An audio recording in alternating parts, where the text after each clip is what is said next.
ലൈലയുടെ വീട് കണ്ടെത്താൻ കൈസ് ഓടിപ്പോകുന്നൊരു രംഗമുണ്ട്. ഓടുന്ന വഴിയിൽ ഒരു സംഘം ആളുകൾ നിസ്കരിക്കുന്നുണ്ടായിരുന്നു.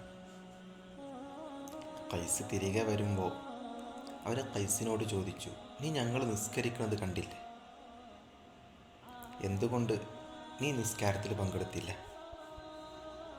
അപ്പോൾ കൈസ് പറയുന്നുണ്ട്, അള്ളാഹുവാണ് സത്യം, ഞാൻ നിങ്ങൾ നിസ്കരിക്കുന്നത് കണ്ടിട്ടില്ല. എൻ്റെ ലക്ഷ്യം ലൈല മാത്രമായിരുന്നു. ഞാൻ ലൈലയെ തേടിയതുപോലെ നിങ്ങൾ പടച്ച റബ്ബിനെ തേടിയിരുന്നെങ്കിൽ നിങ്ങൾ ഒരിക്കലും എന്നെ കാണില്ലായിരുന്നു. ഈ അടുത്ത് സോഷ്യൽ മീഡിയയിൽ വൈറലായൊരു പാട്ടുണ്ട്, ഒരു സൂഫി ഗാനം. ഏതാണ് ആ പാട്ട്? എന്ത് സുഖം സക്കറാത്തുൽ മൗത്ത് രസം, ഭ്രാന്തായാൽ എന്തു സുഖം സക്കറാത്തുൽ മൗത്ത് രസം. ഈ പാട്ട് എഴുതിയ ആൾ ഉദ്ദേശിച്ച് തന്നെയാണ് ഇവിടെ കൈസ് പറഞ്ഞ മറുപടി. കാരണം കൈസ് പറയുന്നുണ്ട്, ഞാൻ ലൈലയെ തേടിയതുപോലെ നിങ്ങൾ പടച്ച റബ്ബിനെ തേടിയിരുന്നെങ്കിൽ നിങ്ങളൊരിക്കലും ഞാൻ പോണത് കാണൂല. അവിടെ കവി പറഞ്ഞതും അതന്നെയാണ്. അല്ലാഹ് എന്നുള്ള ആ ഒരു ചിന്ത നമ്മുടെ മനസ്സിലുണ്ടെങ്കിൽ പിന്നെ നമുക്ക് സക്കറാത്തുൽ മൗത്തോ അല്ലെങ്കിൽ പടച്ച റബ്ബിൻ്റെ അടുത്ത് അങ്ങോട്ട് എത്തിയാലുള്ള കാര്യം ഒന്നും പേടിക്കേണ്ട ആവശ്യമില്ല. കാരണം അള്ളാനെയും അവൻ്റെ റസൂലിനെയും മനസ്സിൽ കൊണ്ടു നടക്കുന്ന ഒരാൾക്ക് പിന്നെ വേറെ എന്തെങ്കിലും പേടിക്കണം? വേണ്ടല്ലോ. നമ്മളൊന്ന് ചിന്തിച്ചു നോക്ക്.